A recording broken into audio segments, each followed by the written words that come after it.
Hello everyone, this is another video relating to the prompt that we've got going on in our Facebook group at the moment.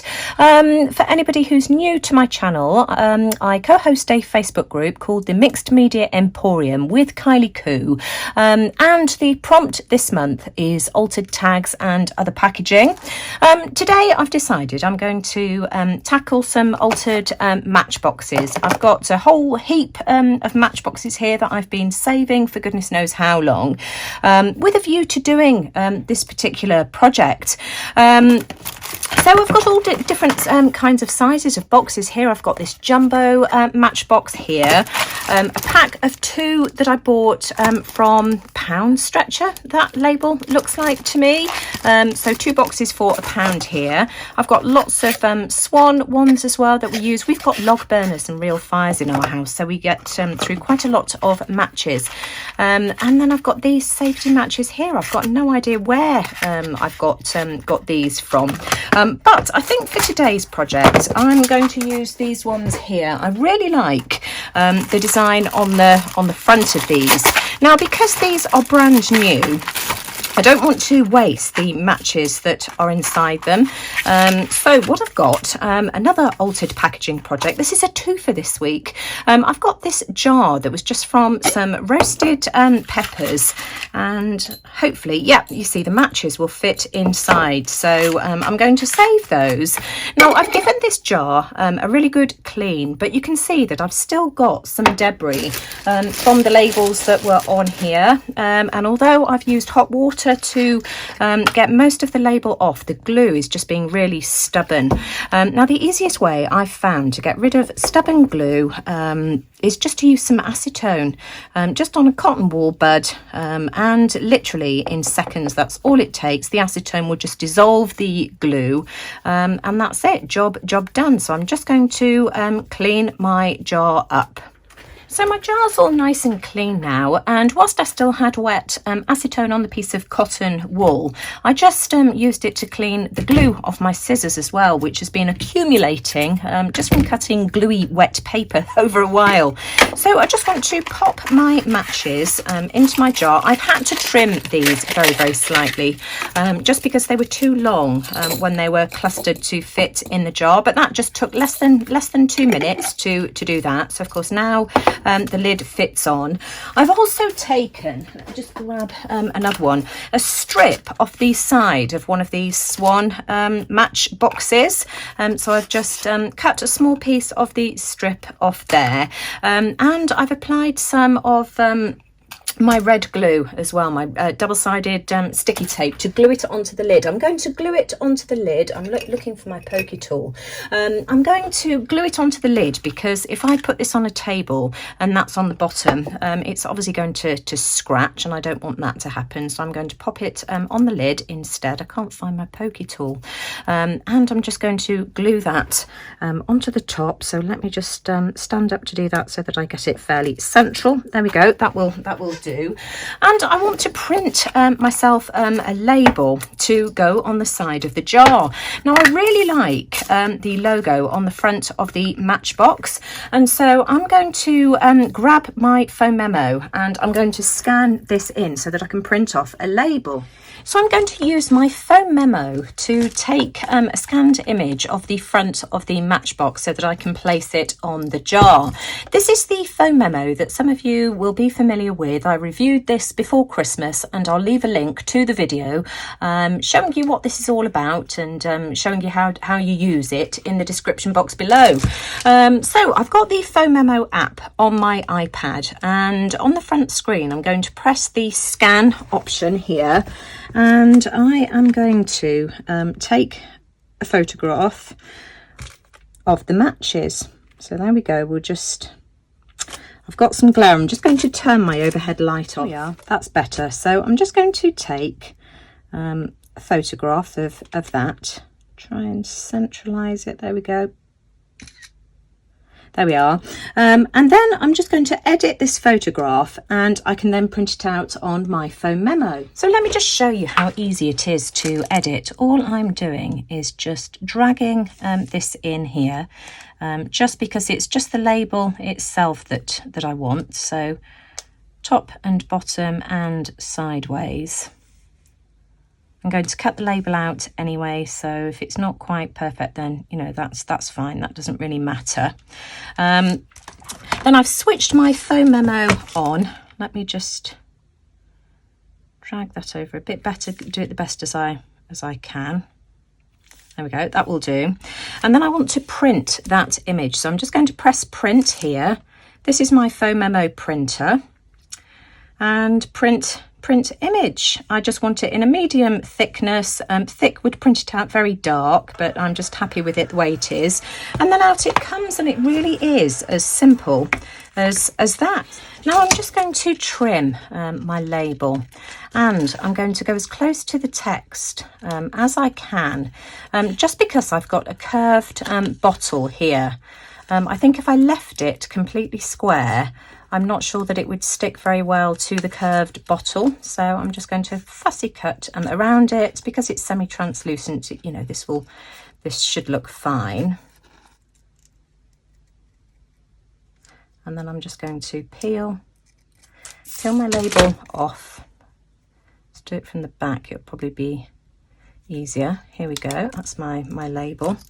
And where do I want that to go? I think I want it here like this. I've just got to make sure now that I get it on there straight. So here's my finished jar. I did end up unpeeling the label and repositioning it, because I've put it under this arch because I've got a seam at the front and back of the jar that I hadn't noticed. I was trying to put it on a flat spot and it was bugging me. It just didn't look right. So that's that. Now I will leave the link to phomemo for anybody who's interested, and the link to the video that I shared reviewing it, because I just think this is an absolutely brilliant little gadget. I think they're still offering the discount code as well. So let's have a go at altering this Matchbox. I'm just going to dig out a few supplies, and as soon as I've done that, I'll be back. Now I want to do a little bit of preparation with this to start off with. The base I'm absolutely fine with. That's just plain white, and that's okay. But this has got a very slick, shiny surface. And so I'm just going to flatten it out, and I am just going to rub it with some fine grit sandpaper. Just because I don't think that whatever I do to it next will stick. So we'll just give it a bit of a sand, and then I'm going to give it a coat of gesso as well, because I quite like to ink around the edges, and again, unless I've gessoed and got rid of all of this shininess, nothing is going to stick to it, you know, paint, ink, whatever I use. So I've wiped my Matchbox all over, and then I've given it a dry as well, and I'm going to use some of the Daler Rowney Graduate acrylic gesso, just because that's what I've got, and I'm just going to give it a coat all over. Now my Matchbox is all primed. I don't really like the Daler Rowney gesso very much because it's just really lumpy and bumpy, but you know, hey ho. There we go. Now I want to cover the bottom and sides of the box in some ledger paper, because I want to use my masterboard. So I'm just trying to find an area of this piece of ledger paper that I like the look of. I think I like this area here. So what I'm going to do is I'm going to line the Matchbox up with the top of the paper like this, and then just draw a line. So that's where I need it to be. And I'm just going to trim this with my paper trimmer. And then I can just trim around the edges once I've glued it on. Now I've cut my piece of ledger paper more or less to the right size to wrap around the sides and stick to the bottom, and I'm going to use a glue stick to start off with, and then I'm going to add some 3-in-1 as well. This will just give me a little bit of wiggle room. And of course I can make sure that I've really well and truly got into the edges with my stick. I'm working on a piece of deli paper, by the way. And then I've got some 3-in-1, which is the same as Fabri-Tac. I can't tell any difference anyway.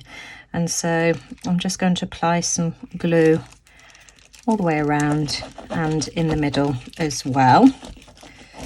So make sure we've got plenty of that. I'm just going to use my finger as well, just to make sure that I've got plenty of that on the edges. Do that whilst it's on the deli paper. There we go. and then I can just wipe that off my finger, peel that up, and this is going to be the fiddly part. So I'm going to start off at one edge, and then I can file away if I've got any excess where it doesn't fit properly. So we'll start off at one edge, and then I'm just going to simply wrap it round. See, we can wiggle this as well. So I'm just going to fiddle around with this until it's wrapped all the way around like that. And then I shall use a room key card just to make sure that it's glued down properly. So now that that's had a chance for the glue to dry, I'm just going to take my scissors and just trim the overhang, because of course this box isn't quite even and straight. So we'll just trim that off, trim the other side, although I think the other side is slightly better. We can trim the overhang here, easier if we just squish the box slightly. There we are, and I think that looks pretty good to me. But just to be on the safe side, I'm just going to take an emery board and I'm just going to file around the edges, which for one will get rid of any slight excess and also burnish it down as well. I'll do this over my bin. So that's how my box is looking now that it's all been smoothed down, really nice and neat. Now I just need to make sure that I've got that the right way up. For my focal image, I'm going to use a piece of my masterboard, and I love this bird image here. So again, I'm just going to flip that over. In fact, what I'll do is I'll go and trim off this edge so that I don't make any mistakes. Right, so now that I've got rid of that white border, this should be easier. So I'm going to flip that over. And then I just want to line it up here. Can you see what I'm doing? Let me just move that over. And I'm just going to draw some pencil marks. I don't mind a little bit of overhang. And so I'm just going to draw some pencil marks on here like this. And then I'm going to cut that piece out. I just need to make sure that I have allowed myself a bit of wiggle room. So here we are. That's a pretty good fit. And I'm going to do exactly the same thing again. I'm going to apply some glue stick and then some of the 3-in-1. And then I can trim around the edges.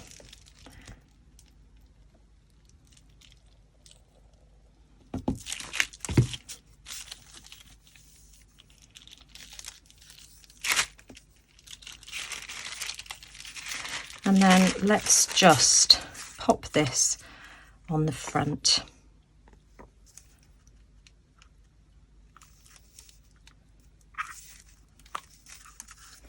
And again, I'm just going to use that key card just to make sure that that's all nicely smoothed out.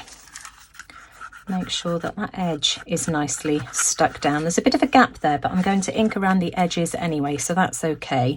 So I just want to trim this excess off here. Take my time to do that to make sure it's nice and neat. And again, just make sure that we've got that stuck down.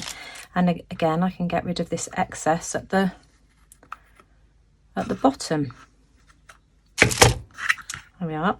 Have I got any at the top? The top's pretty good actually. And again, I'm just going to burnish around the edges with my nail file. Now I just want to frame it with some of the Memento ink. So I'm just going to ink all around the edges. And as I say, this will just hide any areas that are not quite as neat. Cover up the gesso as well. I can go in with an alcohol marker if I need to in a similar colour. So I'm just going to go all the way around, and as soon as I've done that, I'll come straight back. Now I love how that looks, but what I'm going to do is just add a touch of my treasure gold. Somebody asked me what colour this was the other day. It's called Florentine. I don't think there is much difference though between the different golds that they do, and I just want to add a little bit around the edge just to cover up that white gesso, and just to, you know, well, I just can't do anything, can I, without adding a bit of gold.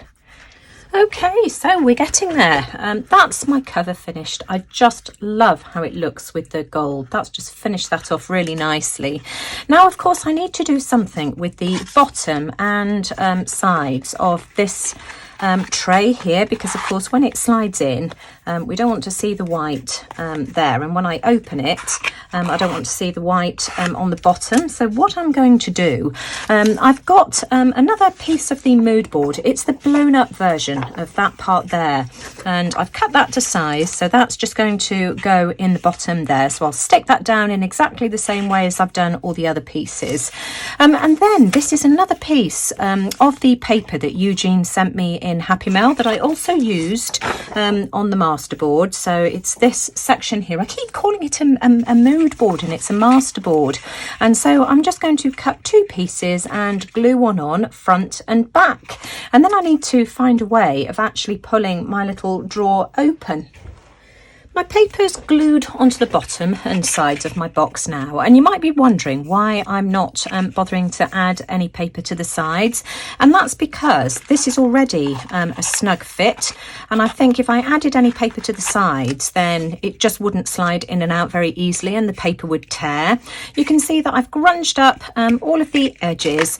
What I want to do now though, just to help it glide a bit more easier, is take some of the beeswax that Debbie sent me, and I'm just going to go around all of the edges, which will just hopefully help it to glide. So let's have a look and see if the beeswax has done the trick, and you see that slides in and out much more easily now. Now for the fastener, the handle, I want to use one of these Tim Holtz hitch fasteners. So that's what they're like. They come in two parts, and these just screw together.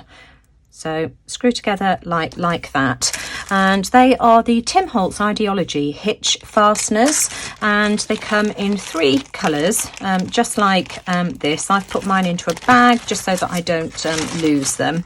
Now I've marked the centre of my drawer, and I'm just going to use the small hole of my crocodile. Am I? Oh, no, I'm not, because I'm not going to be able to get in there. Right, hang on, plan B. So time for plan B. I'm going to use my Japanese screw punch.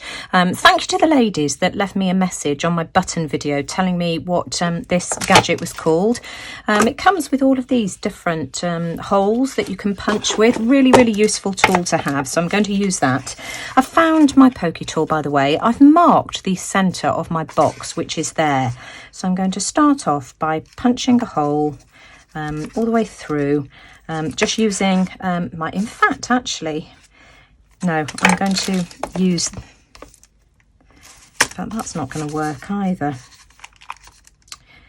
Yes, it will do if I just do it like this. Am I through? There we go. There we go. We got there in the end. So now I'm just going to poke that through there like this, and screw this on nice and tight. That is absolutely perfect. There we go. And then hopefully that should open and close my little box. I love that. That is just so cute. And you might be thinking, what on earth am I going to keep in it? Well, where have they gone? I'm going to keep my buttons that I made a couple of weeks ago. Hence I used this paper, because of course it matches the buttons really well. So I am just going to pop those in there just like that, and now I know where they are when I need them. Now, as much as I love my box as it is, I just feel that I want to add a couple more touches of detail. I've pulled out this postage stamp here, which I think goes really well, pulls out the green in the background. And I've also chopped a piece of this scratch ledger paper off as well, which I'm going to pop there because that one's just a bit bland on this small box. And so I'm just going to glue those down.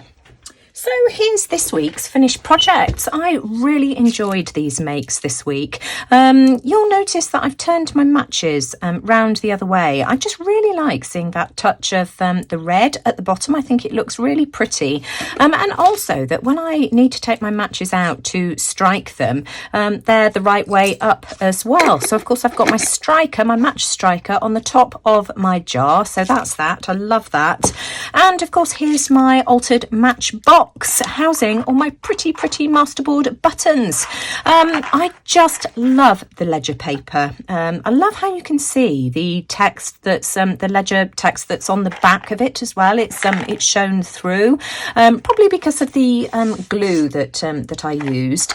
I know that somebody will be asking, am I planning on sealing this? Well, no, I'm not. I just like the texture and the feel of this as it is. It's for my own personal use, so I'm going to leave mine as it is. It's glued down well with Fabri-Tac 3-in-1, which I know is not going to lift, so you know I'm happy with that. And of course here are my gorgeous buttons inside. These would make lovely Happy Mail gifts as well, I think. Now, to give you a couple more ideas, here's a box that I altered using another one of my masterboards. This is a painted masterboard. Let me just show you. Just move those out of the way for a second just so that I can get this lower down. This was my Circle Frenzy. I've also got this masterboard here, which was a graffiti style one. So, you know, lots and lots of options. So, you know, these altered matchboxes would look lovely in lots of different styles. Shabby chic, you know, go for vintage if you want to, any style that suits you. So I look forward to seeing how everybody else decides to interpret the prompt this week. If you want to have a go at an altered matchbox, then feel free to do so, or any other tag or packaging. So many options for this prompt. I'll leave the link to Kylie's video as well so that you can go and check and see what she's been up to this week. I'll also leave the link to my masterboard playlist because all of the videos that I've shared regarding this masterboard are in there, as well as the ones that I showed you a few minutes ago. They're all in the masterboard playlist. And as I say, I'll leave the links to phomemo as well, which was the gadget that I used to print out the label. But if you enjoyed my project this week, as always, I'd really appreciate a thumbs up. Do let me know what you think in the comments below. And thanks for watching and take care, everyone. I'll see you all again soon. If anybody is interested in following along with our prompts, I'll leave the link to the Mixed Media Emporium in the description box below. Bye for now.